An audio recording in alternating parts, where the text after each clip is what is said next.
কৃষ্ণনগর নামে একটি গ্রামে বাস করত রমেশ ও তার স্ত্রী। তাদের দুটি সন্তান ছিল। রমেশ শহরে কাজ করত, তাই সকাল হলে সে শহরে যেত আর রাতে বাড়িতে ফিরত। সেই গ্রামে ছিল একটা তেঁতুল গাছ, সেখানে থাকতো একটি ডাইনি। হে হে হে, আজ কতদিন থেকে বাচ্চা খাওয়া হয় না। বাচ্চার মাংস খেতে অনেক ভালো লাগে। হে হে হে, আজ বরং গ্রামে যাব আর সেখানে থাকা কিছু বাচ্চাকে তুলে নিয়ে আসবো। এই বলে সেই ডাইনি গ্রামের দিকে যেতে থাকে। তখন প্রায় অনেক রাত, যার কারণে কোনো বাচ্চাকেই সে বাইরে দেখতে পায় না। তখন ডাইনি বলে, এ কি, এখন তো কোনো বাচ্চাকেই দেখতে পাচ্ছি না। মনে হয় এই রাতে কোনো বাচ্চাকে আমি ধরতেও পারবো না আর খেতেও পারবো না। আমি বরং আজ চলেই যাই। গিন্নি, আমি শহরে গেলাম, তুমি বাচ্চাদের দেখে রেখো, বাহিরে যেতে দিও না। আচ্ছা, ঠিক আছে। কে রে বল্টু? বল্টু, বাড়িতে আছিস? কি রে, এভাবে ডাকছিস কেন? চল খেলতে যাই, বাহিরে সবাই তোর জন্য অপেক্ষা করছে। আমরা সবাই খেলতে যাব। মা, ও মা, আমি বাইরে গেলাম। এরপর বল্টু ও তার বন্ধুরা মিলে বাহিরে খেলতে গেল। তারা সবাই একটি মাঠে ফুটবল খেলছিল। তখনই সে বল একটি ঝোপের আড়ালে গিয়ে পড়ে। তোরা এখানে দাঁড়া, আমি বলটা গিয়ে নিয়ে আসছি।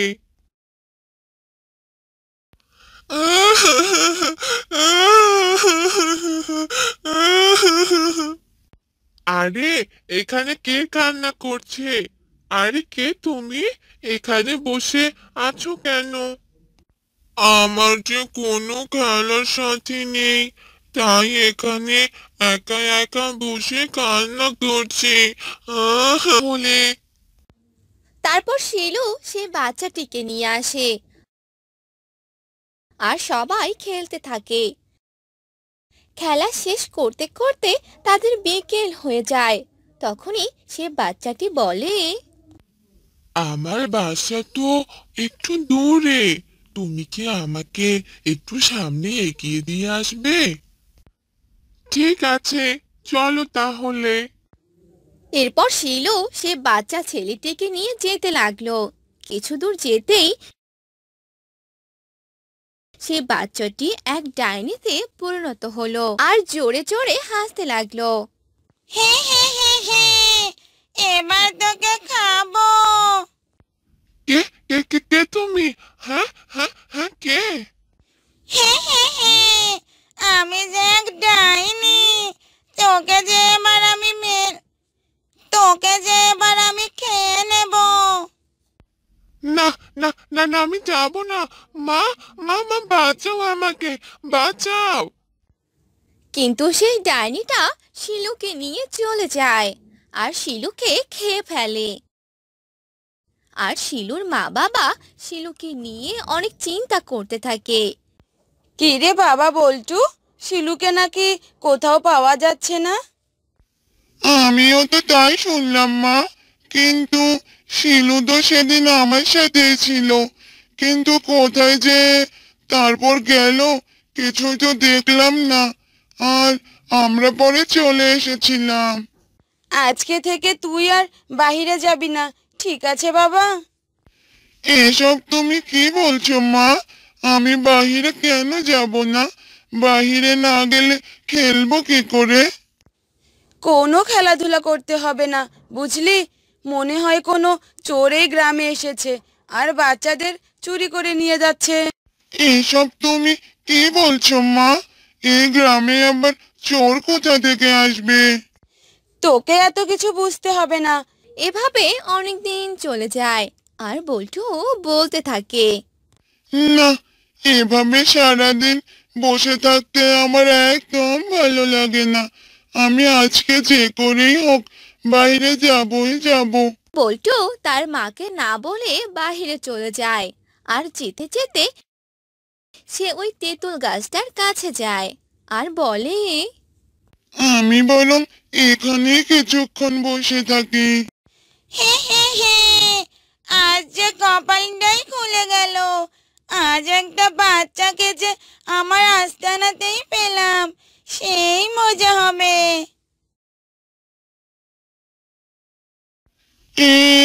এই কে কে তুমি? তুমি দেখতে এমন কেন? কারণ আমি যে এক ডাইনি। হে হে হে, আমি বাচ্চা খেকো ডাইনি। এবার তোকে খেয়ে ফেলবো আর আমার অনেক শান্তি লাগবে। বাচ্চাকে কো ডাইনি মানে? তাহলে তাহলে তুমি কি আমাদের গ্রামের সব বাচ্চাদের খেয়েছো? হ্যাঁ, আমি সব বাচ্চাদের খেয়েছি। এবার তোকে খাবো। মা তাহলে ঠিকই বলেছিল। না না, আমাকে খেও না। আমি তোমায় কি ক্ষতি করেছি? তুমি আমাকে কেন খাবে বলো? না না, তোর কোনো কথাই আমার শোনা যাবে না। এবার যে তোর পালা। অন্যদিকে বল্টুর মা বল্টুকে কোথাও না পেয়ে সারা গ্রাম খুঁজতে থাকে, কিন্তু কোথাও খুঁজে পায় না আর বলে, হায় হায় ভগবান, এ কি সর্বনাশ হয়ে গেল। আমার ছেলেকে যে কোথাও খুঁজে পাচ্ছি না। কি করব এবার আমি?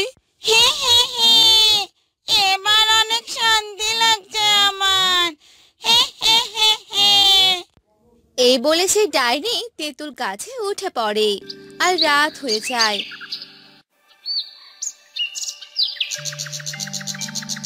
তখন রমেশ বাড়িতে চলে আসে আর রমেশের বউ রমেশকে সব কথা খুলে বলে। তখন রমেশ এক তান্ত্রিককে নিয়ে সে তেঁতুল গাছে যায় আর তান্ত্রিক সেখানে মন্ত্র পড়তে থাকে আর ডাইনি সেখানে চলে আসে। তোর এত বড় সাহস, তুই আমাকে এখানে নিয়ে এলি। এবার আমি তোকেও খাবো। তার আগে বল, তুই গ্রামের সব বাচ্চাদের কেন ধরেছিস? আমার আমার যে বাচ্চাদের খেতে খুব ভালো লাগে। আমি আমি গ্রামের সব বাচ্চাদের খেয়ে ফেলেছি। হে হে হে হে। তাহলে তুই আমার ছেলেকেও খেয়ে ফেলেছিস? হ্যাঁ, খেয়ে ফেলেছি। হে হে হে হে। একথা শুনে সেই তান্ত্রিক মন্ত্র পড়ে ডাইনিকে একটি বোতলে, মা, ও মা, কোথায় তুমি? তাড়াতাড়ি এদিকে এসো। কি হলো রে, এভাবে ডাকছিস কেন? কি বলবি বল। আমার রায়নাটা কোথায় রেখেছো শুনি? কোথাও যে খুঁজে পাচ্ছি না। কোথায় রেখেছো বলো তো? তোর আয়না আমি কোথায় রাখবো? হ্যাঁ, তুই ভালো করে খুঁজে দেখ। আমি কোথাও রাখিনি। কাজের সময় আমাকে একদম বিরক্ত করবি না। কথা বলে রূপসীর মা সেখান থেকে চলে গেল আর রূপসী আয়না খুঁজতে লাগলো আর আয়নাটি বিছানার এক কোণে পড়েছিল। ওহ, তুই এখানে পড়ে আছিস আর আমি তোকে সারা বাড়ি খুঁজে বেড়াচ্ছি। তুই আমার সাথে না থাকলে তো আমার একদম ভালো লাগে না। দেখি তো আমার মুখটা। বাহ, কি সুন্দর দেখতে আমি। আমার মতো এত সুন্দরী বুঝি আর কেউ নেই। আর এই আয়নাতে মুখখানা না দেখলে যে আমার ভালোই লাগে না। সারাদিন তো আমাকে মুখ দেখতেই হবে। রূপসী আয়নায় নিজের চেহারা দেখছে আর কথা বলছে। তখনই সেখানে রূপসীর মা চলে আসে। আমি যখনই ঘরে আসি তখনই দেখি আয়নাতে তোর এই মুখখানা দেখছিস। এত দেখে কি হবে বলতো? তুই তো আমার সাথে একটু কাজও করতে পারিস। না মা, আমার কাজ করতে একদম ভালো লাগে না। আমার তো শুধু আয়নাতে মুখ দেখতে ইচ্ছে করে। সারাদিন আয়না নিয়ে পড়ে থাকির জন্য তো তোকে সবাই আয়না সুন্দরী বলে। এত আয়না দেখতে হবে না। চল আমার সাথে চল, কাজ করবি। এ কথা বলে রূপসীর মা রূপসীকে নিয়ে বাহিরে বের হয় আর রান্নাঘরে চলে যায়। নে, এই সবজিগুলো কেটে দে। রূপসী সবজিগুলো কাটতে থাকে আর কাটার কিছুক্ষণ পরেই, মা, আমি একটু ঘর থেকে এখনই আসছি। একটু আগেই তো ঘর থেকে আসলি, এখন আবার ঘরে যাবি মানে? রূপসী তার মাকে কিছু না বলে সেখান থেকে ঘরে চলে গেল আর আয়না নিয়ে মুখ দেখতে লাগলো। ওহ, অনেকক্ষণ থেকে মুখটা দেখিনি। ইস, একটু কাজ করে একদম ঘেমে গেছি। রূপসী এভাবে সারা দিন রাত আয়নাতে তার মুখ দেখতে থাকে। আর একদিন রূপসীকে পাত্রপক্ষ দেখতে আসে। বাহ দিদি, আপনার মেয়ে তো দেখতে অনেক সুন্দর। আপনার মেয়েকে আমাদের ভীষণ পছন্দ হয়েছে। এটা তো খুবই ভালো কথা দাদা। তাহলে বিয়ের দিন তারিখ ঠিক করে ফেলুন। সবার মতামতের মাধ্যমে বিয়ের দিন তারিখ ঠিক হয়ে যায়। আর কিছুদিন পরেই রূপসীর বিয়ে হয়ে যায় আর রূপসী শ্বশুর বাড়িতে চলে যায়। এই দেখো, আমি বাবার বাড়ি থেকে কি নিয়ে এসেছি। দেখি তো, কি নিয়ে এসেছো? এই দেখো, আয়না। আয়না? এটা আবার নিয়ে আসার কোনো জিনিস হলো নাকি? ও মা, কি সব বলছো তুমি? এই আয়না দিয়ে তো আমি আমার মুখখানা দেখবো। আমার এই মুখ না দেখলে তো আমার দিনই কাটবে না। তুমি দেখতে এমনিতেই অনেক সুন্দর, তোমায় আর আয়না দেখতে হবে না। যাও এবার সবার জন্য রান্না করে ফেলো, আমার আবার কাজে যেতে হবে। কি সব বলছো তুমি? আমি রান্না করব মানে? আমি তো রান্না করতেই পারি না। রান্না পারো না তো কি হয়েছে, চেষ্টা তো করো, চেষ্টা করলে ঠিক পারবে। এরপর রূপসী রান্নাঘরে যায়, সবজি কেটে নেয়, কিন্তু কিভাবে রান্না করবে সে কিছুই বুঝতে পারে না। বাড়িতে যখন ছিলাম তখন তো সারা দিন রাত শুধু আয়নায় নিজের মুখখানাই দেখতাম। মায়ের সাথে কোনো কাজ করতাম না। আয়নাতে মুখ দেখে তো সারাদিন চলে যেত। কিন্তু এখন আমি কি করব, কিভাবে যে কি শুরু করব বুঝতেই পারছি না। এরপর রূপসী যেভাবে পারে ওভাবে রান্না করে নেয় আর শাশুড়ি ও স্বামীকে খেতে দেয়। এই নাও, এবার তোমরা খাবার খেয়ে নাও। এসব তুমি কি রান্না করেছো বৌমা? খাবারগুলো দেখতে এরকম কেন? মা, এই খাবার আপনি কখনোই খাননি। এটা নতুন রকমের খাবার, খেতেও ভালো, একবার খেয়ে দেখুন। রূপসীর শাশুড়ি ও স্বামী খাবার মুখে দেয় আর রূপসী মনে মনে বলে, হায় ভগবান, এবার কি হবে? জানি না কি সব করেছি, খেতে যে কেমন হবে, রক্ষা করো ভগবান। ওয়াক থু, সি সি সি সি সি, এসব তুমি কি রান্না করেছো বৌমা? মুখেই দেওয়া যাচ্ছে না। তোমার মা কি তোমায় রান্না শেখায়নি? আসলে মা। তুমি চুপ থাকো বৌমা। বাড়িতে নিয়ে আসার পর দেখছি সারা দিন শুধু আয়নাতে মুখ দেখেই যাচ্ছ। আবার বাবার বাড়িতে যা করেছো করেছো, এখানে এসব চলবে না। বুঝতে পেরেছো তুমি? হ্যাঁ মা, বুঝতে পেরেছি। এ কথা বলে রূপসীর শাশুড়ি সেখান থেকে চলে গেল আর মোহন তার কাজে চলে গেল।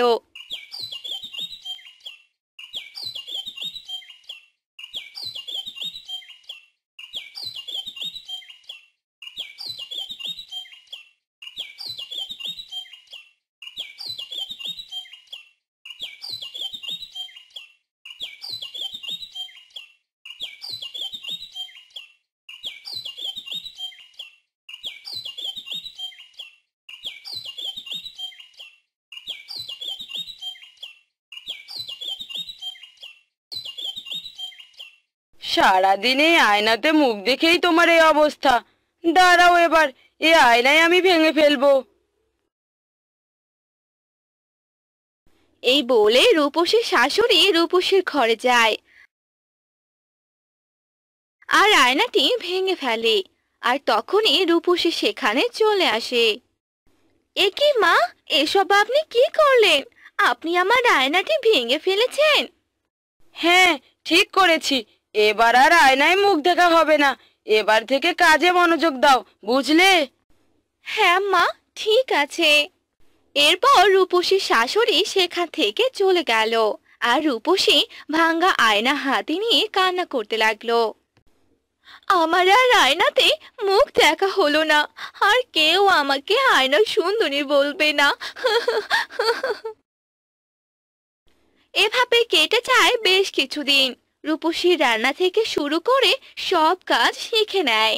এরপর থেকে তার আর কোনো অসুবিধা হয় না। একদিন রূপসী রান্না করে সবাইকে খেতে ডাকে।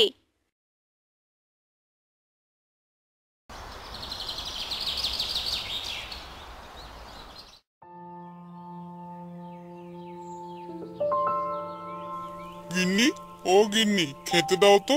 তাড়াতাড়ি খেয়ে আবার জমিতে যেতে হবে।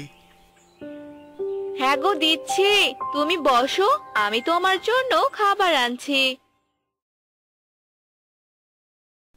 হ্যাঁ গো, জমির কি অবস্থা? এবার কি চাষ করবে? আগের বার তো মূলা চাষ করেছিলে, তোমার সেই মূলাগুলো কেউ কিনলো না। সেইবার সবাই মূলা চাষ করেছিল, ভাবলাম আমিও করি, যদি লাভ হয়, কিন্তু কোনো লাভই তো হলো না। এবার তাহলে আমার কথা শোনো। এবার সবাই জমিতে যে ফসল চাষ করবে, তুমি সেই ফসল চাষ করবে না, তুমি অন্য ফসল চাষ করবে। তাহলে দেখবে তোমার সেই ফসল সবাই কিনবে, এতে লাভও হবে। ঠিক আছে, তুমি যখন বলছো তাহলে তাই করব, দেখি কি হয়। আচ্ছা, এবার খেয়ে জমিতে চলে যাও। এরপর সজল খাবার খেয়ে নিল আর খাবার খেয়ে জমিতে চলে গেল। আর জমিতে গিয়ে দেখলো তার পাশের জমিতে সবাই কাজ করছে। হ্যাঁ গো রমেশ দাদা, এবার জমিতে তোমরা কি চাষ করবে? এবার দেখছি অনেক পরিশ্রম করছো। হ্যাঁ দাদা, আমি এবার জমিতে ভুট্টার চাষ করব, এটাতে ভালো ফলন হবে। আর এই ভুট্টার চাষ সবাই করবে, তাই ভাবছি আমিও করব। ও, তাহলে তাই করো। তা তুমি কি চাষ করবে দাদা? এখনো ঠিক করিনি, কি যে চাষ করব বুঝতেই পারছি না। আমাদের সাথে ভুট্টাই চাষ করো, দেখবে ভালো ফলন হবে। এ কথা শুনে সজল তার জমিতে নামলো আর কাজ করতে লাগলো। এরপর বিকেল বেলা বাড়িতে গেল আর স্ত্রীকে ডাকতে লাগলো। হ্যাঁ গো গিন্নি, কোথায় গেলে গিন্নি?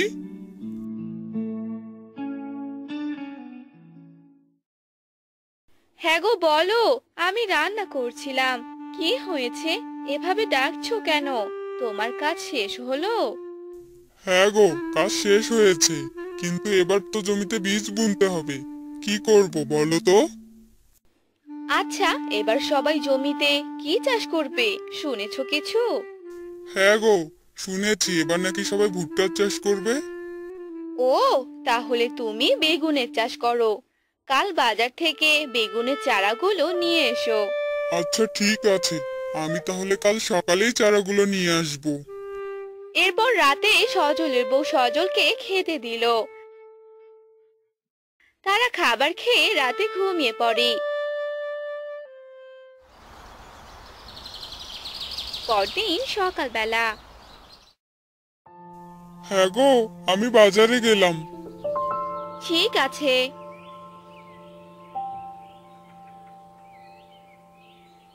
এই বলে সজল বাজারের দিকে যেতে লাগলো।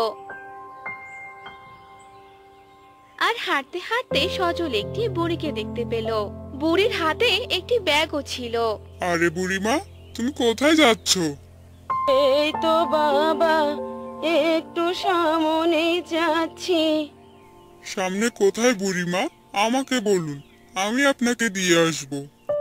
আরে বাবা, আমি একটু বাজারে যাব। বাজার তো সামনে, কিন্তু আপনি তো উল্টো দিকে যাচ্ছেন বুড়িমা। আপনি বাজারে গিয়ে কি করবেন? বাবারে, আমার এই ব্যাগে বেগুনের চারা আছে, আর এই চারাগুলোই বাজারে বিক্রি করতে হবে, তাই যাচ্ছিলাম। কিন্তু এখন তো পথ ভুলে গিয়েছি, আমায় একটু বাজারে নিয়ে আসবে? আপনাকে আর বাজারে যেতে হবে না বুড়িমা, আপনার এই চারাগুলো আমাকে দিন, আমি এগুলো কিনে নিব। আচ্ছা বাবা, ঠিক আছে, এই নাও।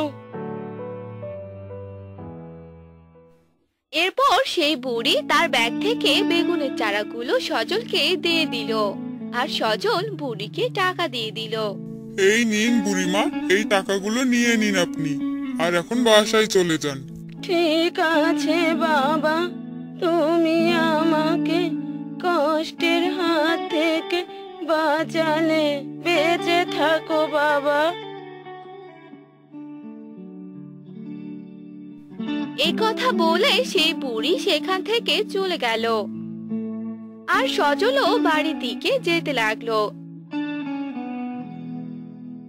কিছুক্ষণ পর সজল বাড়িতে পৌঁছে গেল। কি গো, এত তাড়াতাড়ি চলে এলে যে? বেগুনের চারা কি পাওনি? হ্যাঁ গো, পেয়েছি, এই দেখো। এরপর সজল চারাগুলো নিয়ে ঘরে চলে গেল আর খাবার খেতে লাগলো। হ্যাঁ গো, তুমি বিকেল বেলা এই চারাগুলো রোপণ করে দিও। ঠিক আছে গিন্নি। খাওয়া দাওয়া শেষ হলো, আর বিকেল বেলা সজল সেই চারাগুলো নিয়ে জমিতে গেল।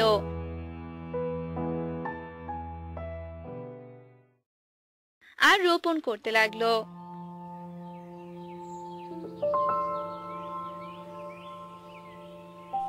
আরে কি ব্যাপার দাদা, সবাই ভুট্টা চাষ করছে আর তুমি কিনা বেগুনের চারা রোপণ করছো? হ্যাঁ গো দাদা, আমি বেগুনের চারাই রোপণ করেছি, দেখি ফলাফল কেমন হয়। তোমার যা ভালো মনে হয় তাই করো। এরপর সারাদিন সজল চারাগুলো রোপণ করে দিল, এরপর পানি দিয়ে সেখান থেকে চলে গেল।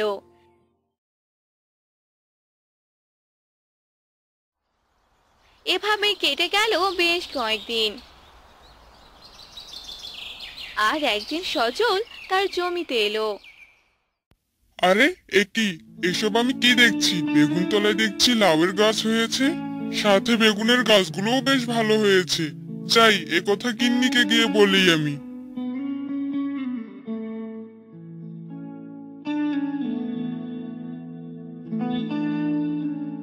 এরপর সজল বাড়িতে এসে তার বউকে সব কথা বলল। এটা তো খুবই ভালো কথা, তুমি এক কাজ করো, সেখানে জাংলা দিয়ে দাও, তাহলে সেই লাউয়ের গাছগুলো জাংলায় উঠবে আর লাউ ভালোভাবে ধরবে। ঠিক আছে গিন্নি। বউয়ের কথা মতো সজল সেইখানে জাংলা দিয়ে দিল, আর সবগুলো গাছে পানি ঢেলে দিল। এভাবে কেটে গেল বেশ কয়েকদিন।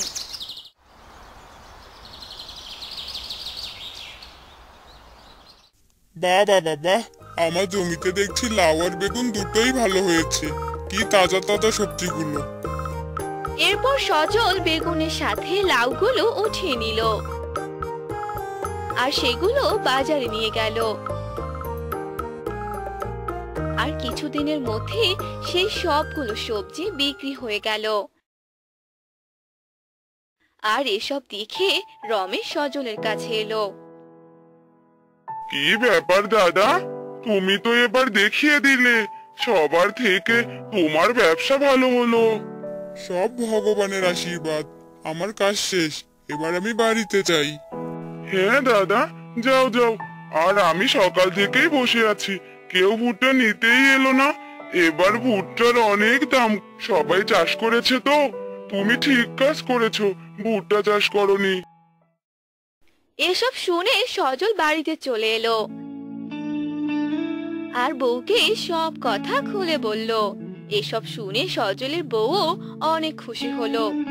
দেখলে তো, আমার বুদ্ধি কাজে লেগে গেল। এবার আর আমাদের কোনো অভাব থাকবে না। বেগুনতলার লাউ চাষের মাধ্যমে ভালোভাবে দিন যাবে। হ্যাঁ গো, তুমি ঠিক বলেছো। এরপর থেকে তারা সুখে শান্তিতে থাকতে লাগলো।